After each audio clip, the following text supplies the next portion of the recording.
Hey everybody, welcome back to the Live Ultralight podcast. Today we have a very special episode. I feel like I say that about every time, but this time I really mean it. Because some of our most downloaded episodes that we ever do are about products and specifically product deep dives when we're launching a new product. And that's exactly what this podcast is today. We are going to go deep on the design of the Coda UL backpack. Now, this backpack is launching on Kickstarter. It's on Kickstarter if you're hearing this right now. And if you're hearing it later, you'll be able to still find it somewhere on our website.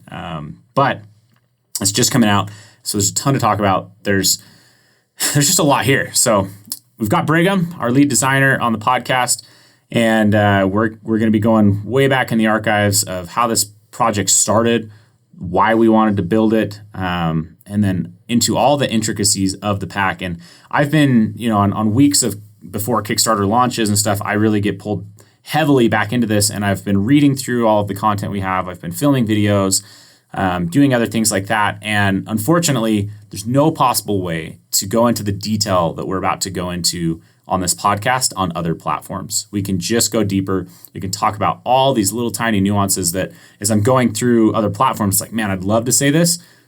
There's just not enough time and not a good way. So this is going to be the best way for you to know all of the little details that make the Coda UL what it is, and really that make the biggest difference on this pack. So right out of the gate, I thought it'd be a good thing, Brigham, to start with the name of the Coda backpack, because I think that gives us the premise of the whole pack. When it came to naming the Coda, we had the whole team submitting ideas, and the idea that I actually submitted was Coda, the Coda UL, because to me, from the very beginning, I had a dream for this pack, and that dream was that I would have the ability to do trips such as the one I'm about to describe. I lived in Malaysia for a while, and in Malaysia, there is a mountain called Mount Kota Kinabalu. And Mount Kota Kinabalu is an area that I would love to fly into Malaysia and then go do this backpacking trip. You typically are spending a night on the mountain and then coming back off, so that you can be at the top right there in the morning when you have the best vantage points and so on and so forth. And that trip was like, that would be the perfect scenario, because all these other packs out there that I've ever used can't fill that need. They're either a backpacking backpack that has a bunch of straps, doesn't look that professional, usually don't fit carry-on standards, and they're just not the best to actually do the travel portion, say through airports or cars, in and out of Ubers or whatever it is. They're not the best for that. And then the other alternative is I've had a variety of travel backpacks, and these travel backpacks they're just not built for that application either. Usually their organization is built wrong. They don't have, and the absolute biggest one for sure is their frames and hip belts and basically suspension systems. I guess if you just wrapped them all into one, they're not ideal for this type of scenario. And if you're going to be backpacking all day with that thing, you will hate life by the end of it. I can promise you that. As someone has spent thousands of dollars on travel bags and thousands of dollars on backpacks and tested a lot, this is a real need. So anyways, back to that original thing. I proposed the name Coda UL, and it got adopted by the team, kind of got voted on as the one that they liked. But the idea is that the Coda UL was designed to go and hike something like Mount Kota Kinabalu. So that's where we get this weird name, but also that is kind of the premise of this backpack. It's something you can take terminal to trail. It's something that you could do like our Seattle trip this year, where you fly into an airport, rent a car, go on a backpacking trip, then hop Airbnb to Airbnb, do day hikes, and all sorts of different varieties of travel. It's really a piece built to do that. And that's what makes it so magical, is there really isn't very many pieces out there that even attempt to do this right. And the ones that we have that are out there, we've tested, used, and didn't meet what we wanted. So I'd like to kind of move in here to the IDs of the product. So a while ago, before actually Brigham was here, this was on our design board. This is something I wanted to be building, and it was something that I was currently testing product for. So there's a lot of history in what we wanted to build. And I think that's something that I wanted to hit right up front is just a big pat on the back to you, Brigham, is you really took like this idea that I had for a long time and turned it into a product that honestly checked every box and then did more beyond that. So big pat on the back to you. But when I first brought this product to you, what do you remember as far as me, or like what were the premises of what we wanted to build? What were like the three or the biggest IDs that were like, hey, this needs to be in the pack and these are the differentiators that we need to meet if we're going to design the product we want? Yeah. These may not even be the ones that you're looking for, but just something, because there's a lot that goes into it, but they're like some of the main things are addressing like what are the inadequacies that you found in the existing product offerings, right? Like all the packs that you bought and tested, like what were the pain points, or like what made those packs like kind of contribute to like frustration or discomfort or pain when you used them for travel.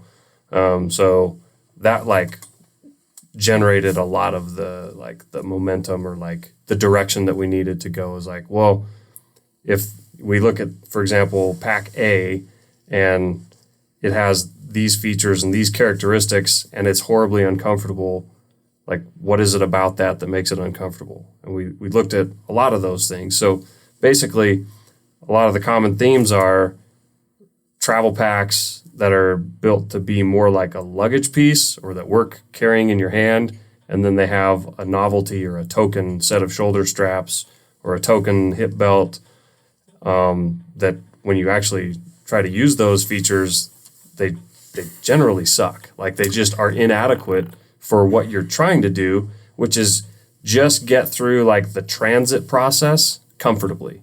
So whether that's, when you do feel like you want to have both your hands available, so you want to put your piece of luggage on your back, then it becomes very uncomfortable. And the common areas that occurs are the suspension system, and then what's directly connected to that is any kind of support system for the suspension. So what we found is like a lot of these travel packs are just flimsy. It doesn't matter how thick a foam you put in the shoulder straps, if that pack is designed to be a suitcase with straps and it doesn't have any kind of like support system or stability and it's flimsy, when you load that up with all the things you need to travel with, it barrels out, it's not stable, and it is incredibly uncomfortable to wear. Like what if you get to the airport at a busy time when you're in line for 45 minutes to an hour?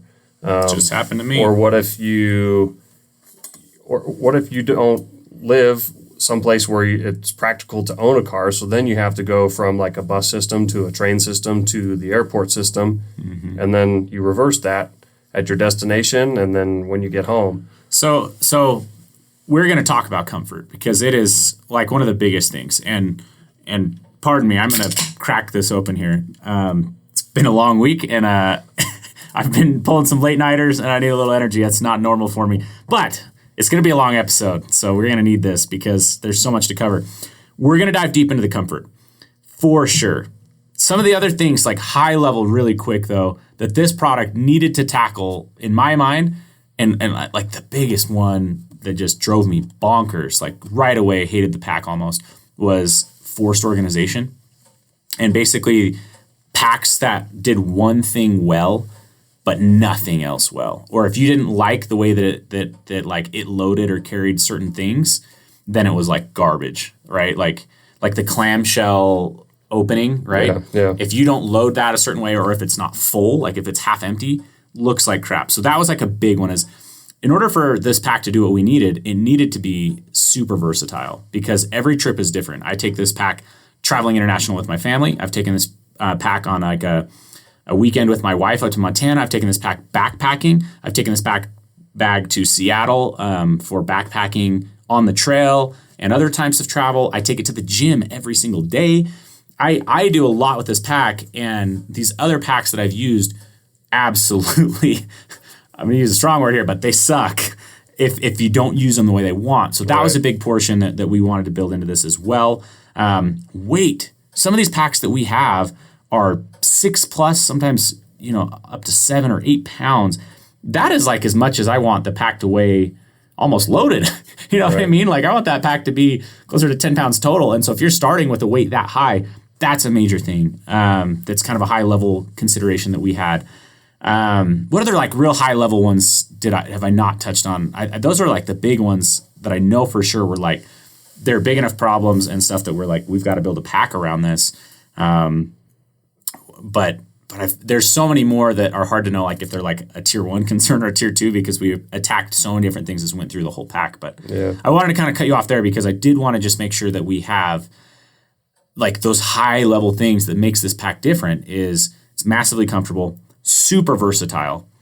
And even though it's versatile and has organization options, the weight is very low and still gives you all of the benefits of a travel bag, meaning like way less straps, grab handles all over it, things like that. But it also gives you the comfort or the stability and whatnot of a backpacking backpack. So I think that's kind of the high level overview. But I do want to go back to comfort because there's so much to dive into here, particularly before we get into all of the cool organization we did, the materials we did. And I just feel like I would like to tackle that first. So back to what you were saying, when we actually did, like I knew it was a problem. I knew it was a problem for sure already. But with the marketing team a little while back, when we started to launch ads, I went and read hundreds of reviews of these other travel packs out there. And it was crazy how consistent it was that people complained about the hip belts on these packs. I mean, they were like, what is this 1-inch webbing? Like, that's not a hip belt. Like, it just digs into you. And a lot of them have like weird clasps on them that didn't even work, or you couldn't tighten them properly. Like, they didn't pull correctly, or you had to be in a certain angle. And they'd all attribute that to like the comfort of the pack. So I want to take that a step farther because it's easier to say like my hip belt sucks, but really a lot of times if you peel it back one more layer, what they're hoping for is that the hip belt will carry load. And most of that is also enabled by having the right frame in it too. And so two of the major things that we tackled was having a full-sized, and you might hear me moving around on here, and Joseph has installed this backwards. I had this out before, but we have a full-sized hip belt here, right? That's not a 1-inch hip belt. It's probably closer to 4 at the biggest, chunk. Like the widest? Mm-hmm. Yeah. It's adjustable. It has more dense foam in here for comfort. And then the pull system on it is an easy pull system with offset webbing pieces. And that offset webbing also just makes it so there's not one single strap cutting into the front part of your belly, which is something that we really liked. But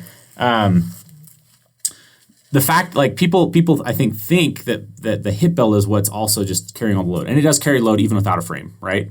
But then when you add in the frame aspect, because that's like the underlying problem that I think they weren't voicing quite right in some of these reviews, when you add in a proper frame, proper height, and load lifters, that's the whole package to me. So we looked at a lot of options in the beginning, Brigham, with the frame. We looked at different ways to optimize the frame, play around with the frame to see just what we could do. And essentially what we ended on is saying, what is just the maximum size of frame that will fit a carry-on?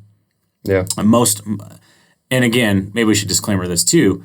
Every airline has their own carry-on sizes. Almost all of them are within like 1/2 inch in different areas.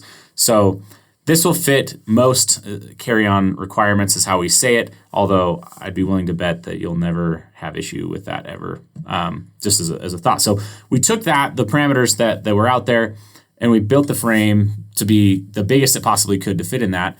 And why is it important that the frame is big, I guess, Brigham?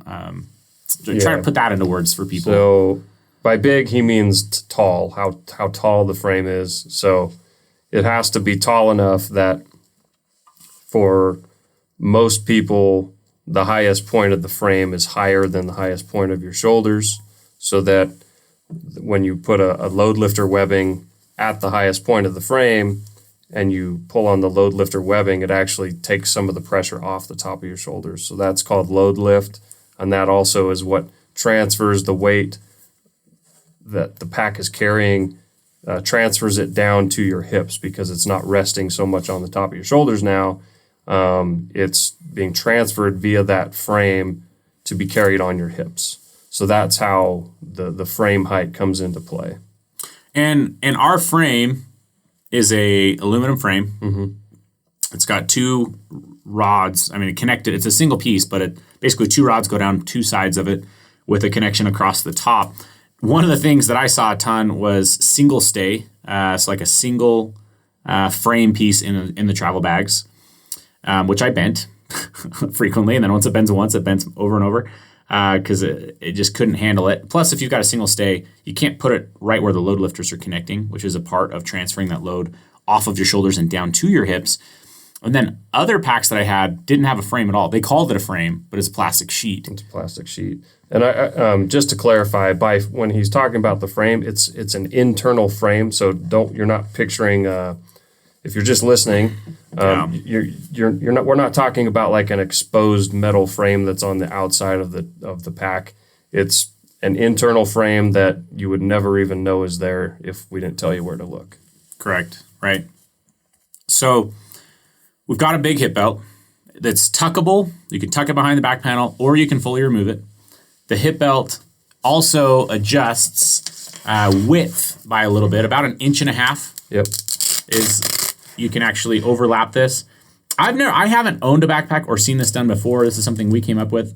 Am I wrong, Brigham, in saying that there's not many hip belts that adjust like that? There's not many. Is there? I don't know if I could make the claim that nobody else does it, but it's very uncommon. Yeah, I really like this because a part of making a hip belt comfortable is having it sized appropriately. This gives you a little bit more sizing options with this. Yeah. And then it is also fully removable. So for those of you that might be watching this, which by the way, this will make it onto our Live Ultralight podcast YouTube channel. So if you want to go subscribe to that, you can see us, see our smiling faces here. Well, my smiling face, Brigham's courtesy smile. Courtesy smile.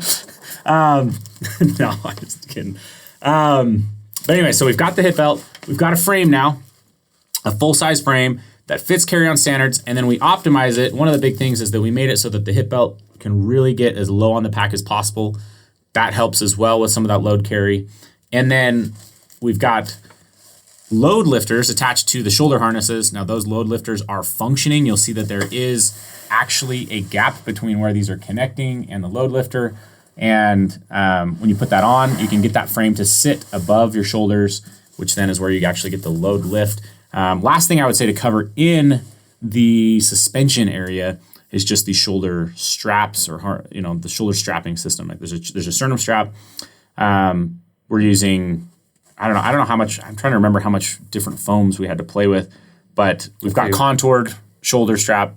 Contoured shoulder straps. Yeah, they are contoured and curved. And then we did play with varying densities and thicknesses of foam, and then found a combination that we also perforate the foam, so there's basically a bunch of holes punched through it, and that it comes up with a great combination of like kind of softness and pliability with enough rigidity without being flimsy and kind of feeling useless. So maybe that could be something we talk about now or later. Is just like, you used the word optimize a minute ago, because there was a lot of optimization that we had to do with this pack with the goals that we had from the get-go. So, yeah, I mean, maybe before we dive into that, we just round off with that kind of lines out the harness system. Now, these are like the shoulder straps here. They've got quick clips, so you can easily disconnect those and tuck those straps in there if you wanted to carry it like suitcase style onto a plane, load it in and out of your car, in and out of an Airbnb or a hotel. You can easily maneuver this, tuck things in, because there aren't any exterior straps on this. We don't have exterior compression straps. Which that was another kind of early on parameter that we wanted to meet, was we didn't want a lot of exterior webbing, just stuff that's going to be flopping around and getting snagged on things. Yeah, you don't want it catching on your car seats, on your airplane seats, or if you ever, throwing it on a cart or something like that, loading it overhead, those straps become a nuisance pretty quick. Probably the last thing with the suspension would be the back panel, like the back pad. So that's again kind of designed with a lot of requirements in mind. But again, like for the comfort, We use like a spacer mesh on the outside. It's called a triangle foam. It's basically a ridged foam. You might be able to hear this, but that is me feeling the triangle underneath that spacer mesh for breathability and breathability, comfort, kind of that right balance of softness with the foam. Yeah.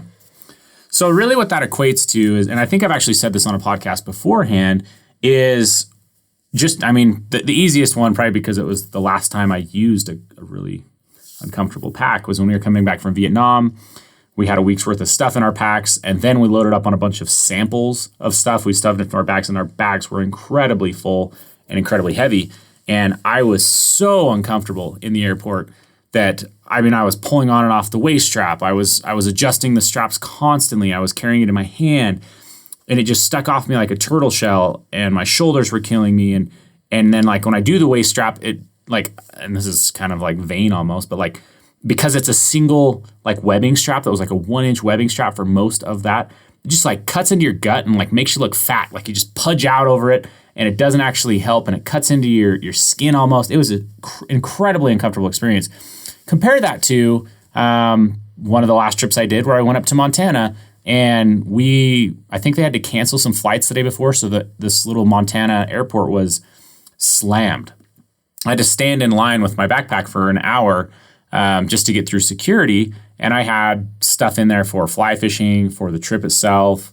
The pack wasn't loaded nearly as heavy, but like I could stand there for an hour totally comfortable with the pack on, without weighing down my shoulders, without it cutting into my hips or anything. So just a totally different experience, and I feel like we absolutely nailed that. In fact, at some point we ought to bring them on, but there's members of our team that will even say that that have backed like on backpacking trips with us, that'll claim that this is more comfortable to them, maybe even than the Shadow Light, which is crazy because that's an incredibly comfortable pack. It's one of the biggest points of feedback we get is how comfortable the Shadow Light is, and it's built just for backpacking and carrying heavy loads. But it is that comfortable that we backpack with this bag, do multi-day trips with this bag, and it carries those loads like a backpack should. So that's like, to round that out, it's just a massive upgrade to the overall comfort of a backpack. And you may think, oh, it's not that big of a deal. Trust me, it is a big deal when you are not just taking it from, say, your house to a car, when you are actually going through airports. If you ever have to get on a train to go somewhere, if you ever have to, do anything other than like a 10-minute walk, you will really appreciate the benefits of that pack and its comfort. So, okay, I think that kind of rounds out the comfort aspect of it for now. From here, I feel like we could go in a bunch of different directions. We could go into the organization. We could go into the weight, the fabrics, and maybe we go to the fabrics next, just because that is kind of base level as well, before we get into more of these nuances of the pack. So we could start covering materials. I feel like there is probably a little bit more philosophy that we could cover in terms of like the thought process of. Let's hear it. Well, so we started talking about this for a minute early on. Was like, okay, a lot of the travel packs out there, they're designed to just be a piece of luggage, and then so they kind of work pretty well as a piece of luggage, just like a duffel bag or a suitcase. They're designed to work that way, and they work pretty well at it. And some of them have like the pass-through, right, for like putting on your luggage. Right. So you can put it over the handle on your check-in. Which kind of shows you how they're thinking of the pack. Right.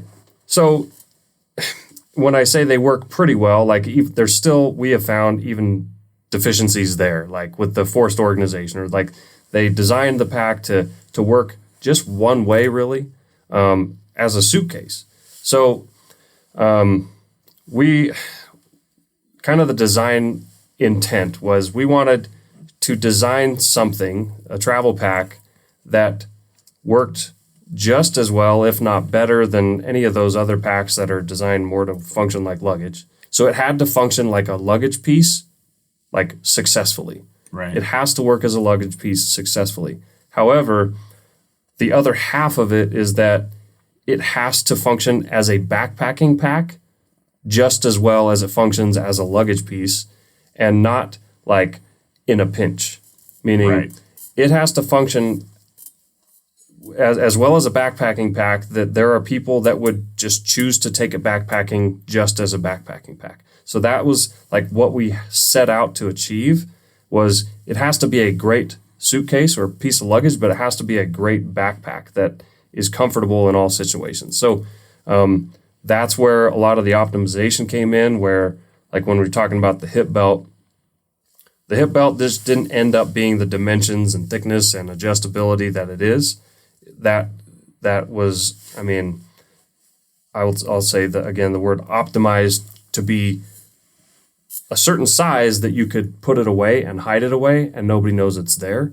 But then when you actually use it because you need to use it, that it isn't just barely adequate, it's like substantially comfortable and noticeably comfortable. And so that philosophy of basically, you know, we focus very heavily on backpacking. And so we have a lot of experience with what makes things comfortable for backpacking.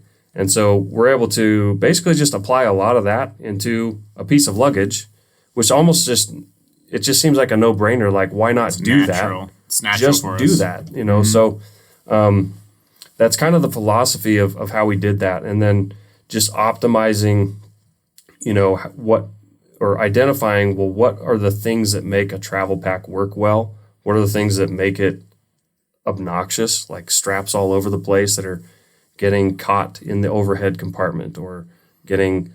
Or like it's not, like it kind of had to be more of a square shape, right? Yeah. Like some of these guys, like I know you've seen them, like they look like a backpacker in an airport or something, and you look at that and you're like, yeah, that's not carry-on approved. How are they getting that? You know, especially when it's like, I always crack up at this one. Last time I was flying to Alaska, this girl had a hunting pack on, massive, had probably a 30 to 40 liter sized sleeping bag attached to the bag.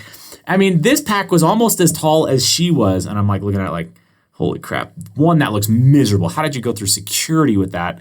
You know, how many times did the straps get stuck on the security like trolley that rolls it through to, you know, and then how are you going to load it in the plane? And it just looked like such a hassle. That's kind of what we're talking about. Like, so that the pack needed to be more square. It needed to be able to kind of sit on its own. Little things like that make a difference when you're traveling. Yeah, for sure.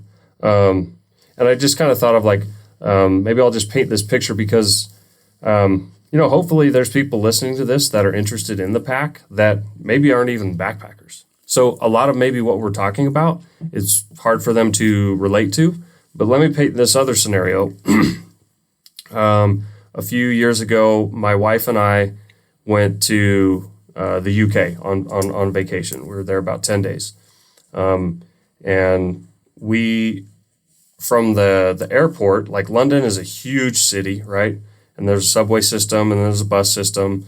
Well, from the airport to where our Airbnb was, like I don't know how far it was, but it took us over an hour of walking from place to place to place, or transit to transit. And like for that trip, like we were like dragging one piece of luggage on London streets, which are mostly, they're very similar to like cobblestone. Like they're not smoothly paved. Brick. They're mostly made of like rough cut stone. So that's not ideal. And then just kind of using this, I don't even know what the backpack was for the carry-on, but straps hanging all over the place. And so that is a scenario where now I basically found myself in an urban hike, right? Like the amount of time we were walking around the streets of London, I could have hiked 4 miles. Like that's not uncommon. So to somebody that's not a backpacker thinking, well, how does all this backpacking talk relate? That's how it relates. A few years before that, we flew into Venice in the middle of the night, and I was doing the one bag travel, and I was using a giant lumbar pack. And Is that a brand? What do you mean lumbar pack? Like a fanny, like a glorified giant fanny pack, right? Okay, a Mountain Smith. Yeah. And I got all my stuff in there, and it was August. It was like hot and humid in Venice, Italy, and we're like navigating the streets for like 2 hours walking around. So there's another urban hike where I was not using an optimal luggage system, right? Yep. So I hope, maybe that makes things a little bit more relatable for the non, backpacking type. Well, I can think of two right off the top of my head as well. One, me and my wife were going to go on a cruise up to Alaska, and we flew into Seattle, and we took a taxi to the airport, and then, to a hotel. The next day we got on the cruise ship. That was fine. But getting on the cruise ship, you have to stand there with your luggage. You're navigating through cones and around that, and that's a little process. But getting off, we decided to take public transit back. We had plenty of time, so there was no need to rush anything. And so we ended up walking around some of the streets in downtown Seattle and then getting on a train. But it sounded easy, sounded fun, right? It wasn't even that far. But I had a backpack at that point that did not have this tall of a frame.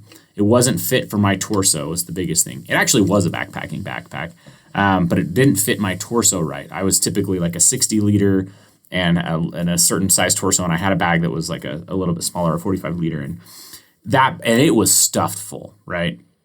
My wife has since done a fantastic job at realizing she doesn't need as many shoes and a few things like that. And I also was packing books and notebooks and electronics, which were all super heavy. So this backpack is killing me. We're walking around the streets, and I've got rolling luggage. And everywhere you go, I mean, it's just the fact of the matter, I feel like, no matter where you're at almost, sidewalks suck. There's potholes everywhere. There's water, at least in Seattle, there's water in every pothole. Mm-hmm. So you're trying not to dunk your bag through it. And, what was supposed to be like this nice leisurely walk around downtown Seattle before we hopped on a train and went to the airport turned into this like incredibly painful scenario for me, at least, because I was trying to carry most of the stuff. Terrible scenario. Another time, I'm in Shanghai, going to Nanjing in China and spending some time over there. And it was like a tiny flight to get into Shanghai, where Shanghai's where all the flights go out of, or I could take a train. Well, the train, for whatever reason, only went so far. So I hop on a train, I go through that transit system, and then I get off, and then I have to walk around this train station and find a way to get to the airport. There's supposed to be a bus. I can't find the bus, so I'm walking in circles. I finally Google Translate a message and start holding it up to people. They find me the bus, which was really nice. But in that whole process, I'm just walking around in circles with, at that point, I had a different travel bag that I was, anyways, and it again was just super uncomfortable. The hip belt is non-existent, just worked like crap. And then the bag itself looked like crap because I didn't have it completely full. And when it's not completely full, it was this baggy carcass on my back. Like it doesn't have any shape, form, look. But anyways, like very quickly, even stuff where you're just flying in, going to hotel to hotel. I wasn't backpacking on that. I wasn't even traveling really. I was mainly going and meeting business partners and stuff out there.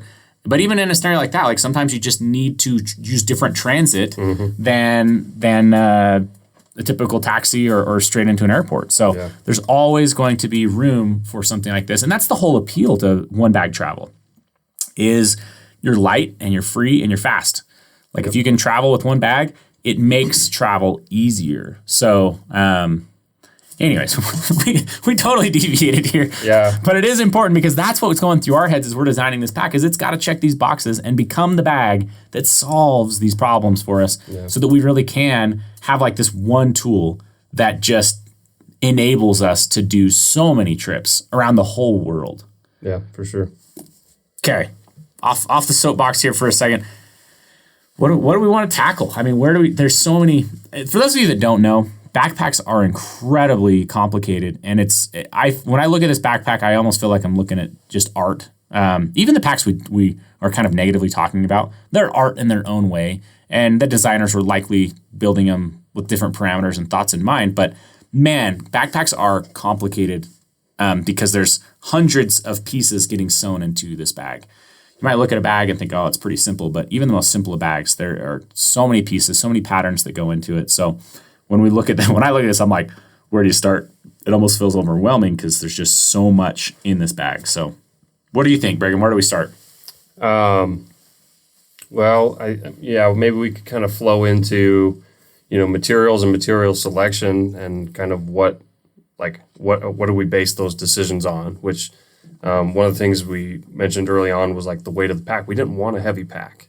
We kind of focus on like the ultralight backpacking, right? So again, we're kind of taking our heritage and what we do and putting it into this travel pack. So to me, it just doesn't make any sense to start with a backpack that weighs like 5 to 7 pounds. Yeah. Like that's my entire clothes for a trip could be 3 pounds. So, we wanted the backpack to be very lightweight. And if we could make it lighter than any other travel pack out there, then that would be great. But it still has to meet all the rest of the requirements. So it has to be comfortable, it has to be durable enough, has to be intuitive and have the organization that people can use or choose not to use. So, we went into material selection, and to achieve a strong yet lightweight main fabric, we just kind of went to what we have a lot of confidence in already, which is a nylon base fabric with a Spectra ripstop grid. The Spectra makes the fabric as a whole very, very strong and abrasion resistant. So we use as the main fabric, it's a 210 denier nylon with a 400 denier Spectra grid. So the ripstop is Spectra fibers that are a thicker, a bigger thickness than the base fabric. And as you're looking at this, if you're looking on the video, you'll see it almost is like a honeycomb type feeling. And if you rub your hand across it, it has a texture because that Spectra rises above it because it's that thicker material, which, like Brigham said, it has a couple functions. One, like if you did somehow like damage your pack, right? Like that ripstop is there to keep it from spreading. Right. Which we've seen. I think we've got some footage out there where we've seen it on the shadow light when we were overstressing the shadow light with rocks and having races, and the nylon peeled away where McClin fell and scraped across the cement, and the Spectra was intact. Yep. The backpack, I still use it to this day. The other thing though is like if this is scraping across something, that honeycomb can also help to take the abrasion off of the lighter weight fabrics underneath it. But what it equates to is a very, very strong, very capable fabric that doesn't need to be 1,000 D Cordura that weighs 4 times the amount of this fabric. Yeah, and also it stays consistent with the philosophy of the backpack is like this is not a check-in bag. Like we want people to feel free and light and fast. We want people this to be the one thing they carry onto the plane and put in the overhead compartment or on a bus or a train and just go.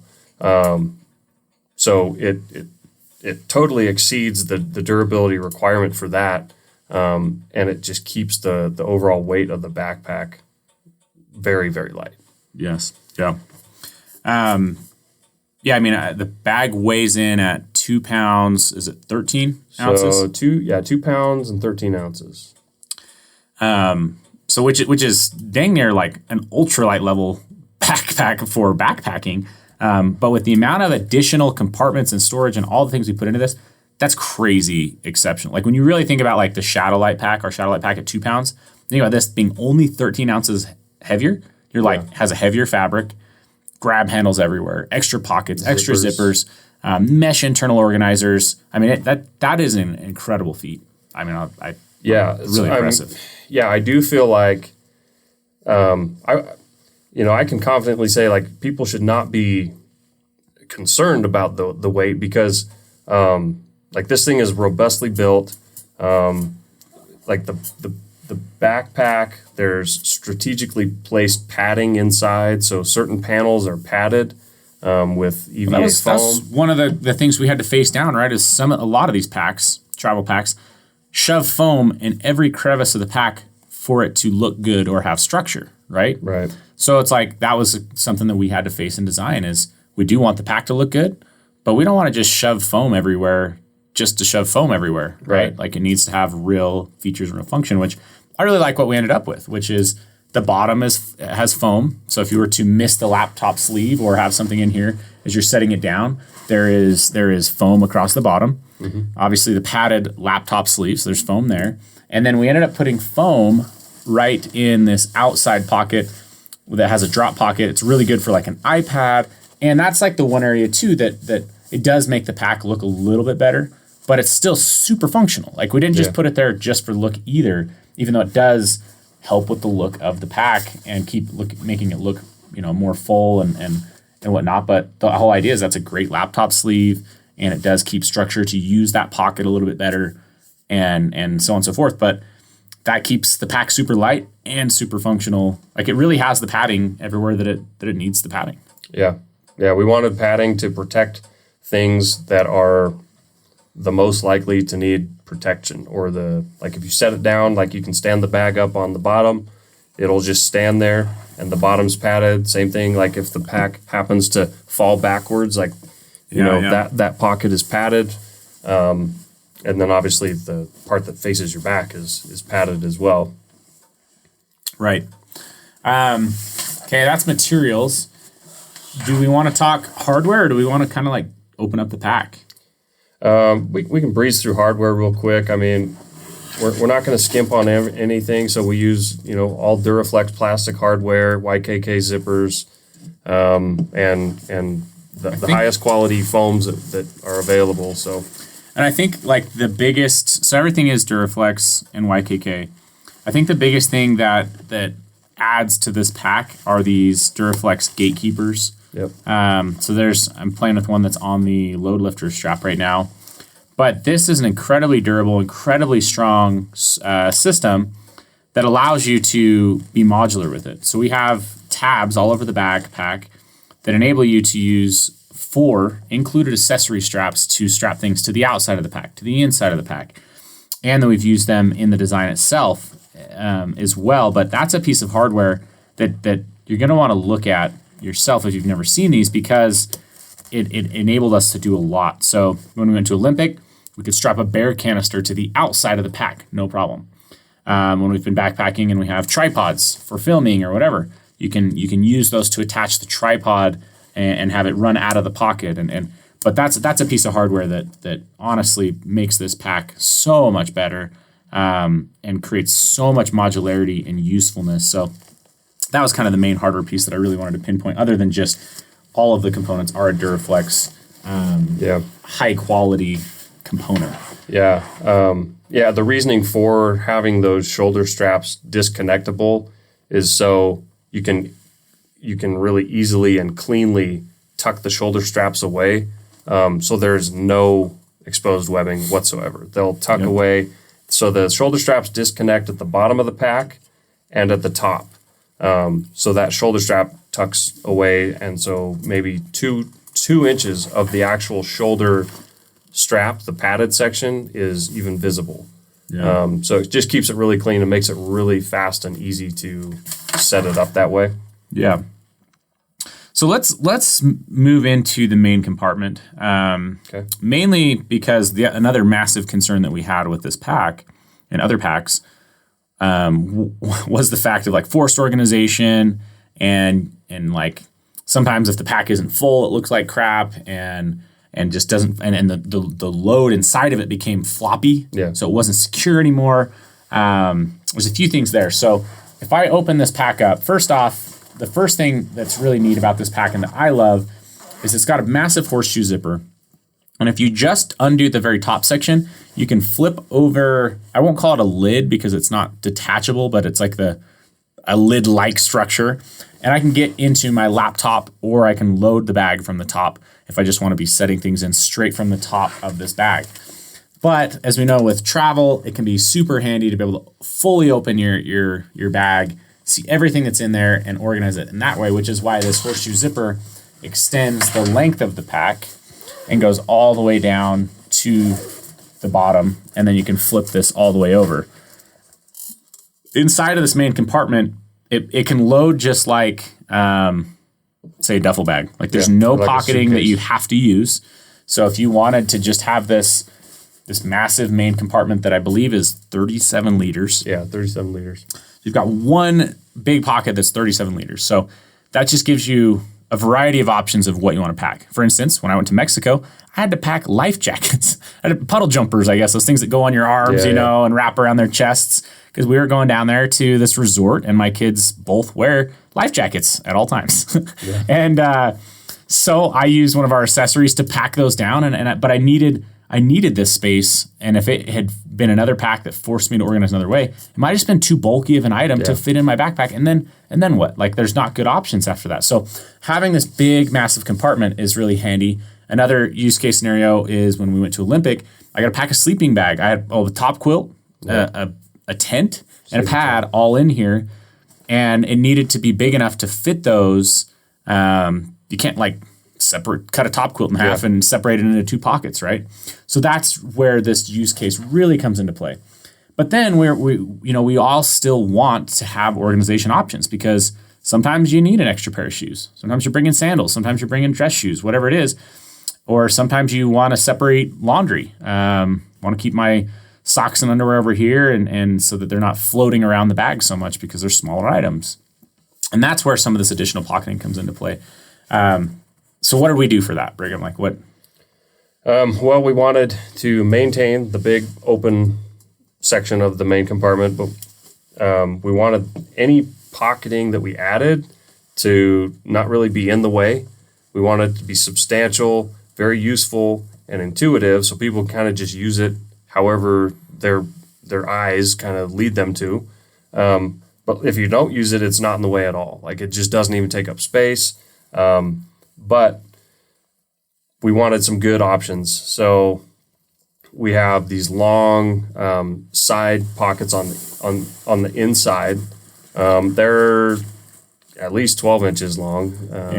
This one extends basically from the tips of my fingers almost to my elbow. Yeah. It drops down that far. So they're about 3/4 height of the whole pack, I would say. Yeah, about 17, 18 inches deep. Yep. So one of those on each side. Those are open on the top. So they're really easy to just kind of slide things down in there or drop things in there, and they stay put. And those pockets, they just are right up against the side panel of the backpack, so they're out of the way. And those are a stretch mesh, so you can kind of see into the pocket to see what's there. They do stretch, so if you're putting something bulky in there, it will stretch to accommodate that. There's a lot of stretch in them. And we've done a different color on the inside as well. So it's a more high contrast color. So just like you said, you can really see what's inside that mesh, because on the back side of it is a lighter color. Yeah. So those are actually really useful. And I find like everybody uses them a different way for like a different thing. Like my thing is to put socks in them, because like a rolled up pair of socks, they just stack up really nicely in there. But there's all like I said, everybody kind of seems to use them a different way. When I took this to Montana, I took my Tenkara fly fishing rod. Yeah. Dropped it right down the side, and it was like it was gone. It was just like just stayed right there, and I could pack all around it easy. Yeah. In fact, probably a lot of I think a lot of 4-piece fly rods and the case would fit in there. So there's one on each side on the inside, and then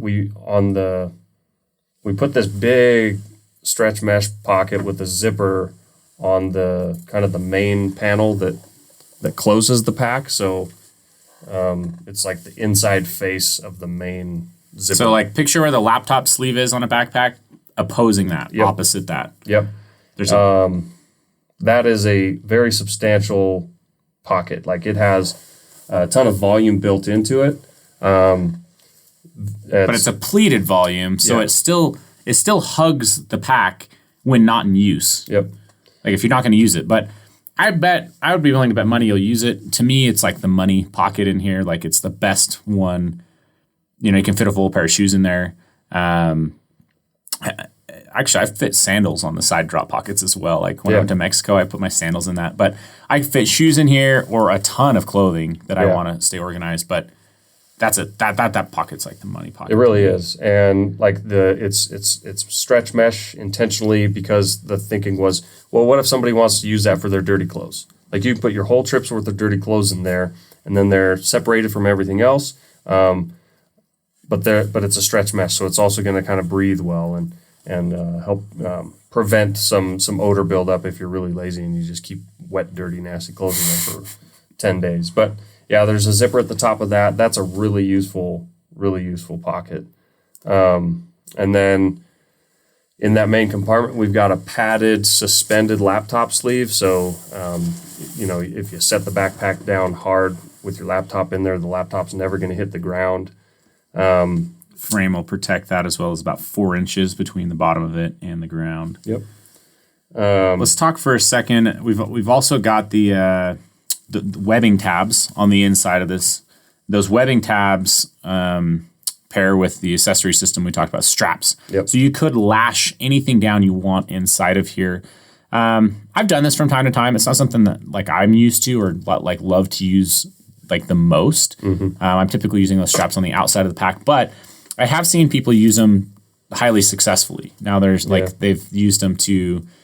I've seen, I think in our Kickstarter video, actually, they had a camera that they were using in there so that it wasn't flopping around inside the pack ever, or was just very secure, like kind of like a safety system, which makes sense. But you could attach things inside of there, like if you did have a camera carry case, for instance, you could use that, run that through a strap and kind of have it secure in here. You could lash down clothes. I have taken one of our accessory bags that I was like, it was kind of like a long-term storage. It was when I had a top quilt and a tent and a pad all in a bag, one of our compression dry bags. I had that all compressed and I lashed that down in there, and so it was easier to pack around. But that's one additional feature that it's just nice that it adds almost no weight, but it is a like option to do something. Yeah. And then I think last we and maybe not last, but we got to talk about the compression system at some point, because that's probably the more significant thing to cover on the inside. So, think about, we've talked about this big open main compartment. Imagine the scenario of you travel to your destination, you check in at an Airbnb or a hotel or whatever, a cabin, but then you want to go, you've only brought the one bag. Okay, so again, we want this thing to be versatile, but if there's not much in the backpack, then your contents could be rattling around, shifting around, and it doesn't make things very stable. The backpack kind of hangs away from your body, and it's just not an ideal scenario if the backpack is like even half full. So we wanted to address that, keeping in mind that we don't want external compression straps. We don't want webbing on the outside that you have to crank down to kind of compress the backpack, to kind of basically make the volume smaller. Right, that's a massive pain point if you've got a typical hiking backpack. Just straps everywhere, right? Yeah, so that was from the get-go, that was not an option. We don't want straps on the outside, but we wanted a way to kind of manage the excess volume of the pack when it's not being used. So we came up with this, we just call it an internal compression system, that reduces basically the side. If you're looking at the side profile of the pack, it reduces the thickness of the pack volume.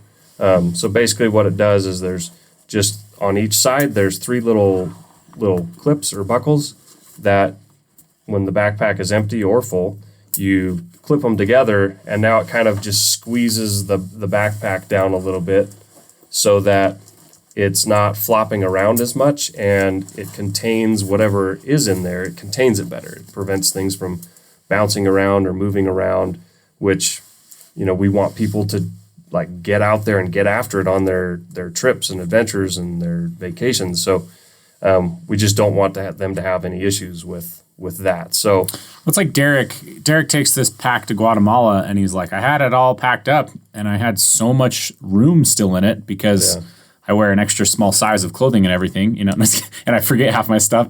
I'm just kidding, Derek. But he had so much extra room in there. He's like, I threw a snorkel and mask and stuff in there just for the heck of flippers, full set of flippers. But also what he could have easily done though is clipped some of these down, and now the pack just lost almost half its volume, at least in that main compartment, and it fits him still. Like, he doesn't need to pack extra stuff. He did, kind of. But like, you don't need to pack extra stuff. When I'm taking it to even the gym in the morning, or if I'm like going to a weekend up at my parents', taking my kids up to my parents or something like that, I might not need the full volume. And so I can clip some or all of these down and just compress that, and it shrinks the whole size of the pack and keeps it super stable. Yeah. I don't know of anyone who does this. I don't know of any internal compression systems out there. They're knowing this world, there probably is somewhere, but and I don't know who came up with the idea between me and Brigham either, but either way, I'm going to pat Brigham on the back. I think this is one of the most amazing features of the pack. I think that I think it's just genius, and it works so well, and it keeps the bag so clean. Yeah. It's just a really ingenious way to keep the straps off the pack and give you the customization and load carry ability that you want. Because again, certain packs I've tested, like if they're half full, they look so bad and they flop around. And as you're trying to set them down, move with them, it's like they just fall all over. Like some of them have, say, pockets in the upper half and on like this back quadrant. I don't even know how to explain that, but like the most unideal place to have. But because they're forced organization, they're making you pack there, and there's no way to compress it down, and it becomes this whole mess. And so this is phenomenal. I typically am using it, especially in travel. I'll have this pack loaded up, and then when I get to the destination, when I did go to Mexico last, like I dropped everything out of it, and I still took it when I went to go down to some Mayan ruins, right? And so I still took this pack. I loaded it up with stuff like water bottles and sunscreen, and kind of had the I was carrying the stuff for the whole group, but I clip all those compression systems down, and now it's just a backpack. Now it's not a bigger size travel pack. It to help people visualize again, it just the side profile just becomes a lot thinner. It basically becomes half as thick, or half thinner. So it just isn't sticking out or flopping around. So, yeah. And in testing, you'll love it. I guess it's like you don't notice these little tabs on the inside until you need them. They're just there. They're not in the way at all. But then when you go to use this thing, you're just going to be like, wow, it works. Yeah. And in testing, people have loved it. Yeah, it is. I mean, it's different. So I'll admit, if you just show this to somebody, they don't automatically necessarily know what to do there. And so, but once you show people, it clicks, and then they're using it all the time, because it just makes the pack ride smaller. And so I typically will run with, I typically will, if I'm backpacking and my backpack isn't full, I'll typically clip the bottom ones to carry the load higher up. And then on a daily basis, when I don't need the full volume, I find myself clipping the top closed because it looks a little more aesthetically pleasing, I think. But overall, it's just, I use it in different ways, and I often am using only like one set of the clips, because I still need most of the volume or a portion of the volume. All right. Anything? Long-term storage. Let's talk about that. We call this the long-term storage pocket. Really, it is the frame. Yeah, it's pocket. It's the access to the internal frame. That's getting into the internal frame, and we actually this came about through the prototyping process. How many prototypes do you think I don't even know, but there's so many different prototypes and models that I had someone wanting to borrow one, a family member, and I was like sorting through them, and I could not keep them straight. I'm like, I don't know, this is which prototype this is. I don't know what it has and what it doesn't have, but here you go.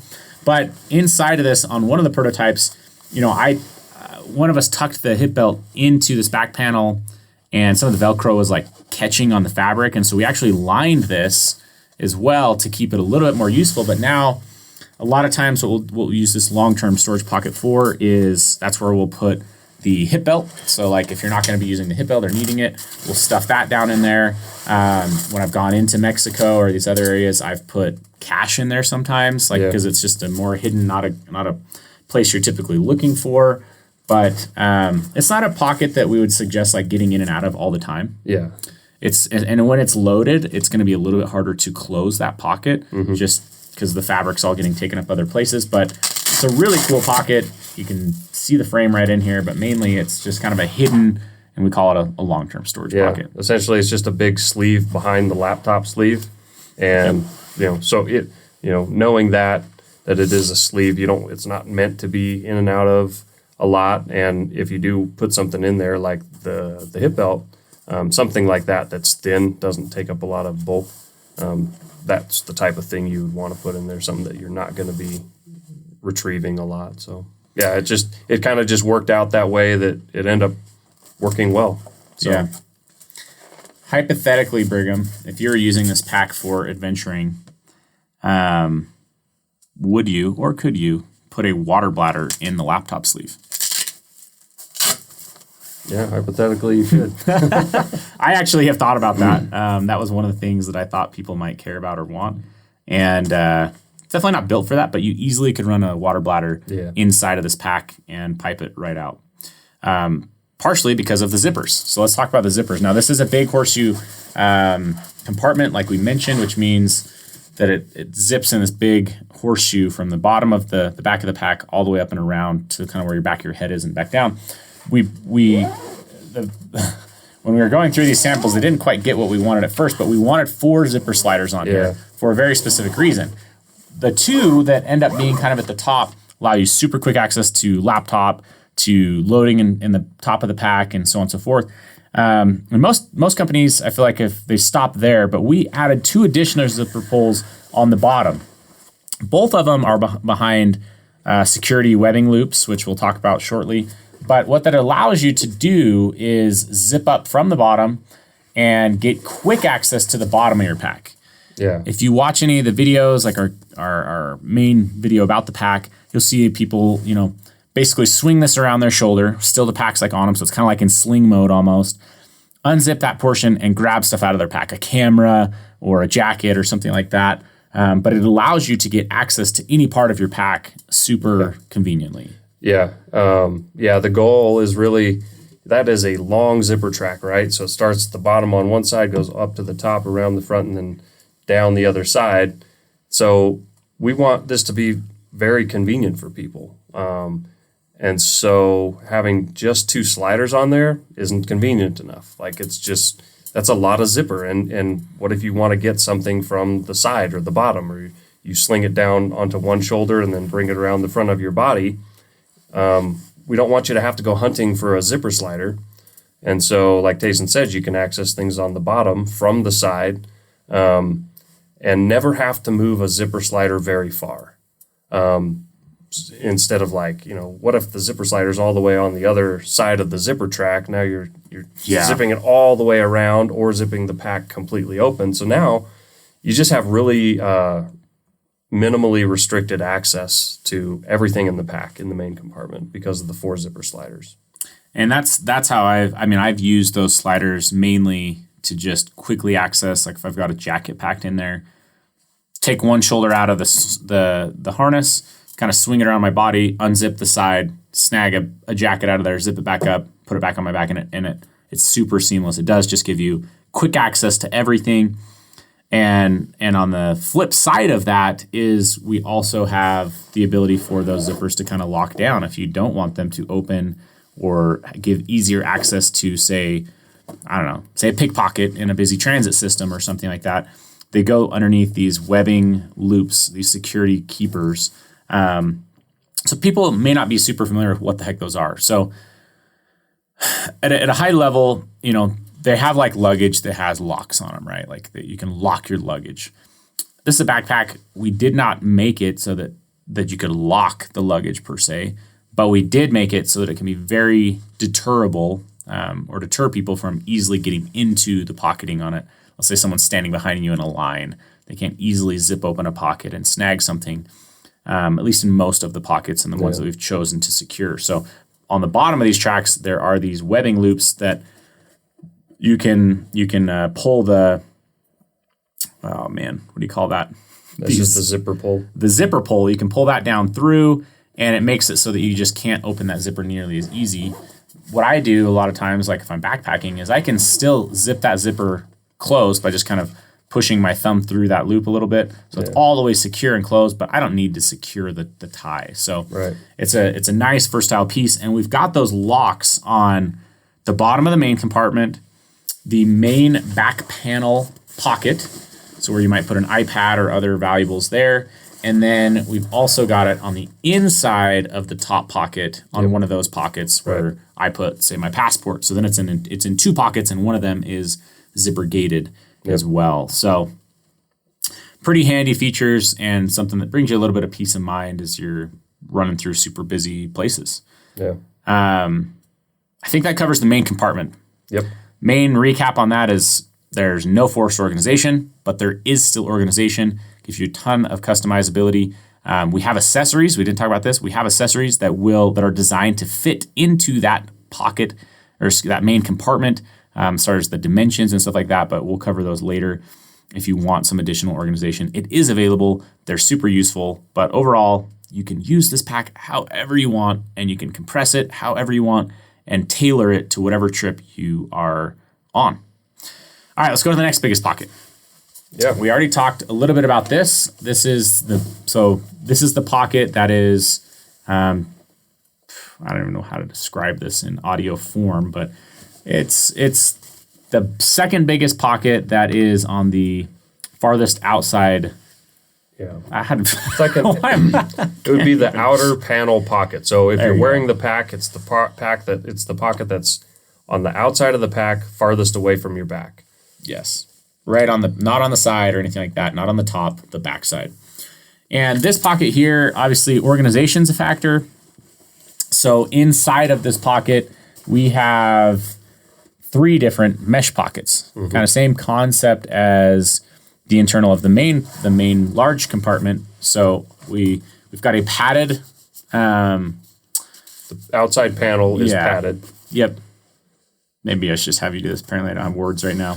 That's kind of the drop pocket where you can put an iPad. So I put books in there sometimes. I'm not really an iPad guy. It's really easy to get in and out of because it's open on the top. That pocket is an open pocket. So it's really just slide your hand down in there or just drop things in there. Yep. I'll throw jackets in there sometimes. I'll also throw notebooks or books in there. For me, iPads is the number one thing that other people are using it for. And then on the inside of the pack, we've got 2 zippered compartments. The top one is a zippered mesh pocket that is pleated and volumized. So if you stuff stuff in here, you have a lot of room for that to expand or to fall again. That pleat really makes it fall straight back against the inside if you didn't want to use the pocketing. And then inside of that zippered mesh pocket, we have 2 other nylon pockets where you can drop something maybe around the size of a phone. Maybe a battery bank. I keep pens and like laptop connectors and stuff like that in there sometimes. But basically kind of a 3-pocket-in-1 type system for this upper pocket. And then we've got what we call the deep carry pocket. So down under here, it's underneath the fold. So if you zip this down and kind of fold that back panel down, it's deeper than that. You have to reach down in here, and there's another zippered pocket in here. There's no internal pocketing. It's just one big mesh zippered pocket. We call it a deep carry. It's where you could keep stuff that's a little bit more secure. So like I was mentioning earlier, like I put some cash in the back panel. I also put some cash in that deep carry, or just whatever it is. Maybe it's sensitive stuff or something that you just don't want to ever fall out. Maybe it's meds, who knows? But that deep carry pocket, it's not hard to get access to, but it's not like intuitive that it's there even. Yeah. If you just pop open the pack, you might not even notice that it's in there. Yeah. The zippered opening of the deep carry pocket sits lower than the bottom of the exterior zipper that opens up the main pocket. So like you can't even see that it's there because the zipper